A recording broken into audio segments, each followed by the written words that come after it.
Skinny Hardaway, SouthernTea, and I'm back. And today I'm here to talk about Jamel Herring versus Carl Frampton.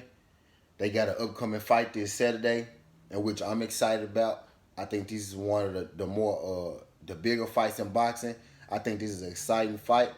I think we go get a fire fight between two great competitors in this fight. There's a championship on the line, so championship fights are always good to watch. Both guys always come to bring their A game when it's a championship fight. Championship fights tend to bring the best out of guys, and these two guys are already good in their own right. So a championship fight only just gonna make this fight, a belt being on the line only gonna make this fight, just that much better and more sweet. So first we got Jamel Herring, who's coming in at 22-2 with 10 KOs. He's 35 years of age. He's currently the WBO super featherweight champion. Jamel Herring has a reach of 72 inches, and he's 5'10" in height. His biggest win is over Lamont Roach. And you got Carl Frampton, who's coming in with a record of 28-2 with 16 KOs. He's 34 years of age. Carl Frampton isn't currently a champion. The belt that's on the line is Jamel Herring's 130-pound super featherweight WBO belt. That's the belt that's going to be on the line. But Carl Frampton is a former two-division champion, super bantamweight IBF, and a WBA featherweight. He's coming in with 16 KOs. His best wins are against Leo Santa Cruz and Nonito Donaire. He has a loss to Josh Warrington. I think this is a good fight. I think this is a great fight between two, great fighters. I think this fight has been a long time coming too. This fight has been almost in talks maybe over a year and a half.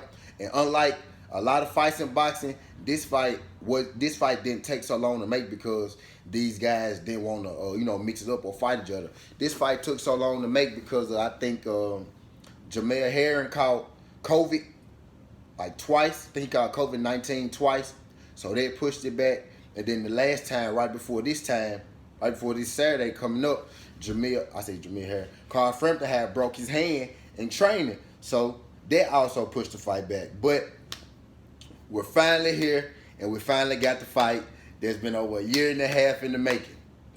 and I ain't gonna lie, like, I've been excited about this fight since I first heard about it, and every time it got pushed back, a little part of me died. So me personally, yes, I'm excited about this goddamn fight finally happening. In this fight, now, I'm gonna start with Carl Frampton. I think Carl Frampton is a tough dude. I think Carl Frampton gets overlooked a lot. I don't think Carl Frampton gets enough credit for his willingness to fight, anybody. His willingness to fight, fighters. Yeah, there might be a fighter, here and there that might feel like Carl Frampton ducked him, but you will never hear me, discredit Carl Frampton on anything. Like I said, he's a two-division champion. You know what I'm saying? Carl Frampton has been in some tough fights. Like I told you, his only loss is to Josh Warrington. Josh Warrington just got his first loss, this year in the upset loss after a long layoff. So yeah, I give Carl Frampton all the kudos in the world. I think Carl Frampton is a tough fight, and I think Carl Frampton is not one to be overlooked. Carl Frampton is actually the favorite in this fight, which I'm not personally surprised by. Like I was saying, Carl Frampton is a great fighter. Carl Frampton is a good fighter to me. Two-division champ.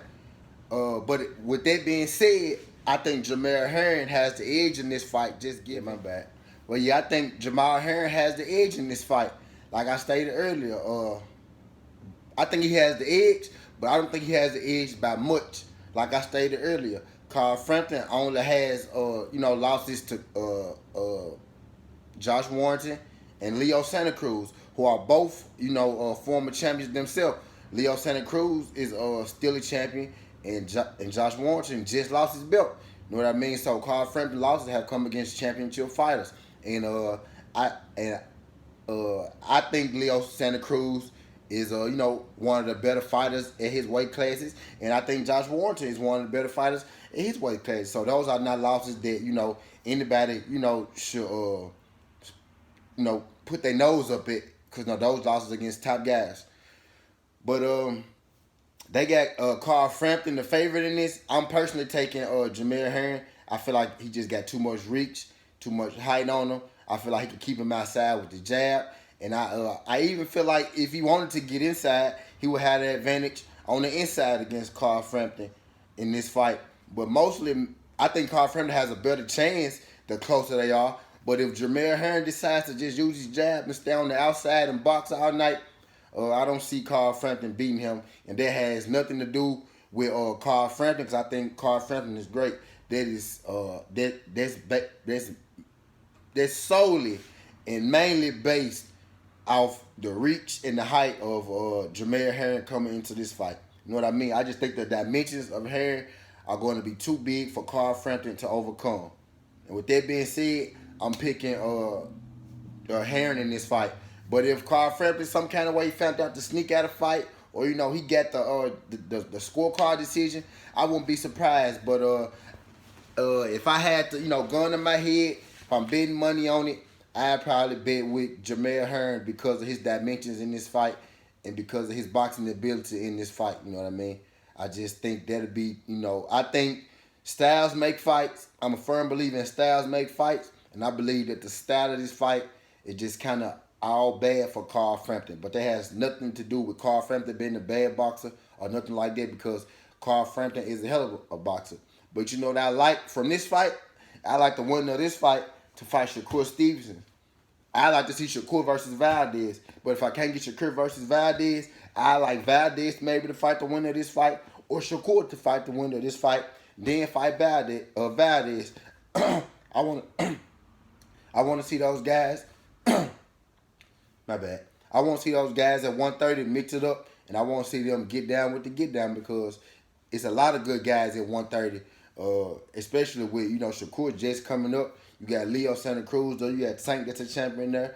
You got O'Shaquie Foster that's near and around that division. He might be 135, but you know how they go. I'm pretty sure he not turning down no big fights. He not turning down no smoke or nothing like that.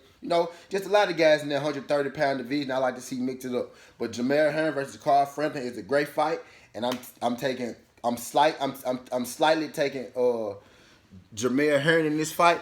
Slightly taking Jamel Herring in this fight. But that's all I got. Skinny Hardaway, SouthernTea. This ain't the past. This ain't the future. But this the present. And that's how we rocking. And I'm out.